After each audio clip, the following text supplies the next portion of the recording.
जय हिंद दोस्तों, जैसा कि आप नाम पढ़ पा रहे हैं एनआरआई। ठीक है, कॉलेज कहाँ से? ग्वालियर से हो। ग्वालियर से टॉप 10 में से टॉप 7 केवल यहीं से निकले।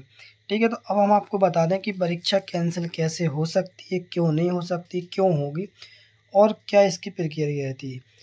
अगर सुप्रीम कोर्ट और हाई कोर्ट के पास मामला आता है तो हाई कोर्ट और सुप्रीम कोर्ट का कहना सीधा सीधा ये होता है कि अगर किसी विद्यार्थी को कोई प्रॉब्लम है, अगर स्पष्ट नहीं है, तो वो भर्ती कैंसिल कर सकते हैं। ठीक है, यानी रद्द कर सकते हैं। हाल ही में कुछ समय पहले हमारे यहाँ पर एमपी में कृषि विभाग से कुछ वैकेंसी थी एग्रीकल्चर से, तो वो रद्द की भी गई थी। और दूसरी बात, आपको एक बात और बता दें कि जो एनआरआई से टॉप 10 में से टॉप 7 निकले, 170 प्लस है, इन्होंने इंटरव्यू नहीं दिया और दूसरी बात है मीडिया के सामने आ भी नहीं रहे। और आपको अगली बात बता दें कि जो क्वेश्चन पेपर है उन पे भी कुछ सवाल लेके आए हैं, कुछ उठाए हैं सवाल। ठीक है, तो कुछ क्वेश्चन भी मिस्टेक थे और कुछ सिग्नेचर को भी है कि हिंदी में है।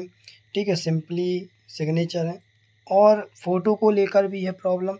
ठीक है, तो ये सब प्रॉब्लम्स को देखकर कैंसिल होनी भी चाहिए भर्ती। लेकिन एक पॉइंट और देखा है, जो लोग सेलेक्ट हुए तो उसमें सब लोग नहीं है जो जिन लोगों ने ऐसा किया होगा।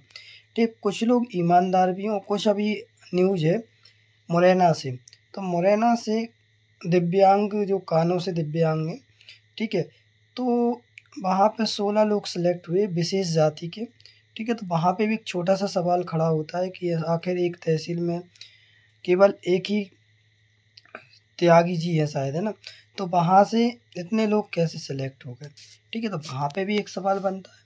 इसके बाद कुछ लोग जो ईमानदार है, कुछ लोग बहुत मेहनत की है, दिन रात एक किया, कुछ लोग ईमानदारी से सेलेक्ट हुए, जो भी है।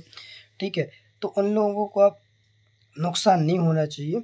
ठीक है, और आप लोग टीचर्स हैं, हम भी टीचर्स हैं, कुछ लोग टीचर्स हैं, तो वो लोग बिल्कुल नहीं चाह रहे कि भर्ती रद्द हो, क्योंकि इसमें कई लोगों ने जी जान लगा के मेहनत की। ठीक है, और इसकी डिमांड कोई भी नहीं कर रहा, कोई भी टीचर्स नहीं बोल रहा कि भर्ती रद्द की जाए। बस जांच होनी चाहिए, वो जांच हो तो ऐसी हो कि जितने भी लोग दोषी हों, ठीक है, तो उनको कड़ी से कड़ी सज़ा मिले और बेकसूर लोगों को उनकी जो भी उन्होंने मेहनत से सिलेक्शन लिया है तो उनको जॉइनिंग मिलनी चाहिए। ठीक है, और जिन लोगों ने अगर ऐसा किया है, अब देखें यहाँ पर कई लोग नाराज़ भी होंगे कि कैंसिल होनी चाहिए, भर्ती रद्द होनी चाहिए। तो देखिए भाई, ऐसा है कि जिन लोगों ने मेहनत की है ना, जो लोग बाहर रहते हैं किराए से, रेंट से, ठीक है, तो उनकी बहुत प्रॉब्लम होती हैं। ठीक है, बहुत सी प्रॉब्लम झेलनी पड़ती है, कई मुश्किल से वो लोग निकल पाते हैं पढ़ने। और जो लोग पढ़ने वाले होते हैं तो उनके लिए कोई बड़ी बात नहीं कि अगर दोबारा एग्ज़ाम होता है तो वो क्वालीफाई नहीं कर पाएंगे, वो फिर भी कर लेंगे। ठीक है, लेकिन परिस्थिति अलग अलग हो जाती है कई बार, और कई लोग ऐसे हैं जो नहीं पढ़ते, तो उनके लिए तो कभी 1 साल क्या 2 साल या भर्ती रद्द हो या दूसरी बार भी हो जाए तो कोई फ़र्क नहीं पड़ता है ना। जो पढ़ने वाले हैं उनका नुकसान ना हो। कुछ ईमानदार भी हैं, है ना, तो उनके साथ ऐसा बिल्कुल भी ना हो, भर्ती रद्द हो इसके पक्ष में बिल्कुल भी नहीं है।